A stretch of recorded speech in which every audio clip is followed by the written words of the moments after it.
You ever notice how when you've got like $200 in your checking account, you'll agonize for 20 minutes over whether to buy a $12 burrito, but then somehow that same $200 just evaporates by Tuesday and you have no idea where it went. Now imagine you've got $5,000 sitting in savings, not your rent money, not some inheritance you're afraid to touch, just $5,000 that's yours. The entire way you think about money, about yourself, honestly, completely changes. And the crazy part, when you later have $50,000, it doesn't feel anywhere near as life-changing as that first five did. My name's Fad, and I spend way too much time thinking about why most people never escape the paycheck-to-paycheck cycle, even when they're making decent money. If you're someone who feels like you're doing everything right, but still can't seem to build any real savings, make sure to hit the subscribe button and give this video a thumbs up if this helps you out. Here's the thing.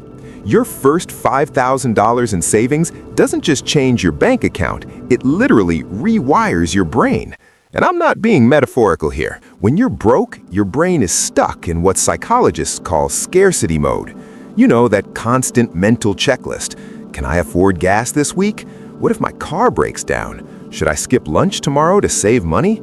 That background anxiety isn't just stressful, it's actually using up your brain's processing power. There's research from Princeton showing that financial stress drops your effective IQ by about 13 points. That's massive. You're trying to make smart money decisions while your brain is literally functioning worse than it normally does. But here's what most people don't realize.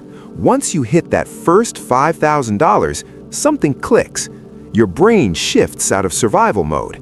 Suddenly, you're not calculating whether you can afford a $400 car repair. You know you can handle it. And that mental space you get back, that's what changes everything. Now, you might be thinking, Fad, obviously more money is better. Why does the first $5,000 matter more than going from $50,000 to $55,000? Look, let me break down the actual math because this is where it gets really interesting. Let's say you're making $50,000 a year, about $3,200 a month after taxes.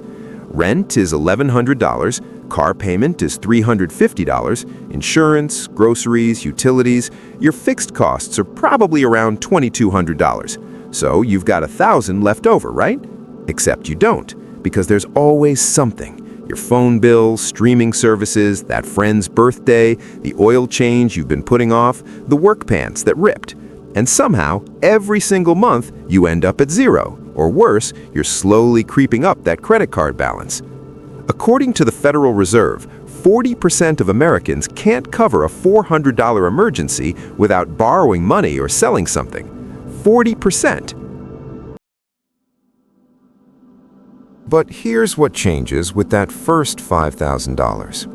When your car needs a $600 repair, you're annoyed, sure, but you're not destroyed.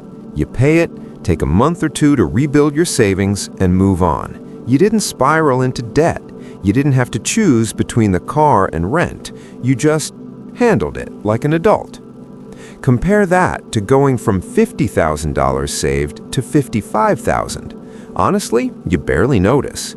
You were already stable at $50,000. That extra $5,000 doesn't change how you sleep at night. It doesn't eliminate any major sources of stress. It's just more of the same security you already had. So everyone talks about compound interest, right? But there's this other kind of compounding that's actually way more important for most people. When you're broke, everything costs more. You can't buy in bulk, even though it's cheaper. You can't shop around for car insurance because you need coverage today. You pay overdraft fees, late fees, interest on credit cards, what I call the broke tax. But once you've got $5,000, you can make rational decisions instead of desperate ones. You can wait for sales. You can actually compare prices. You can fix small problems before they become expensive disasters. This compounds over years in ways that completely dwarf any investment returns on that initial $5,000. Yeah, if you invest $5,000 at 7% returns, you'll have maybe $38,000 in 30 years. Great. But the real value is in the decades of better decisions, lower costs, and avoided catastrophes that $5,000 enables. Here's where this gets psychological in a way that most personal finance people completely miss. When you're stuck at zero savings, constantly failing to build up a cushion, you internalize that. You start thinking, I'm just bad with money, I'll never get ahead. It becomes part of your identity. But when you hit $5,000 for the first time, you've proven to yourself that you can do this. You're not the broke person anymore. You're someone who saves, someone who has their act together, someone who can actually achieve difficult goals. That identity shift is what makes everything else possible. I've seen this pattern over and over. The hardest part is always $0 to $5,000. Once you've done it once, getting to $10,000 is easier, then $25,000, then $50,000. Not because the math gets easier, but because you've fundamentally changed who you are. All right, enough theory. How do you actually get to $5,000 when you're already stretched thin? First, automate something small. Start with $50 per paycheck automatically transferred to savings. You won't even notice it missing, but you will notice when you've got $1,200 saved after a year. Second, capture windfall money. Tax refund, bonus, birthday cash, that goes straight to savings before you have time to spend it. You weren't counting on it anyway. Third, do one aggressive month per quarter. Pick one month, don't eat out at all, pack every meal. For most people, this saves $300 to $500. Do it 4 times a year, and you're most of the way there. Fourth, sell stuff you don't use. Look around your apartment right now. I guarantee you've got $500 to $1,000 worth of stuff you never touch that someone else would buy. Here's the realistic timeline. If you save $200 a month, you'll hit $5,000 in about 2 years. Save $400 a month, you're there in a year. Go really hard with a side hustle, you could do it in 6 months. Look, I know people making 6 figures who are completely broke, and I know people making $35,000 who have $15,000 saved and feel totally secure.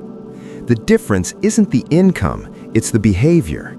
It's whether you've trained your brain to find security in savings or security in spending. If you can't save money making $40,000, you won't save money making $80,000 either. You'll just have more expensive problems.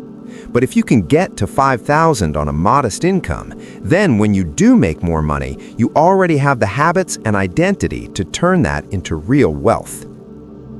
Here's something wild. Once you hit that first $5,000, everything else in your life starts improving too.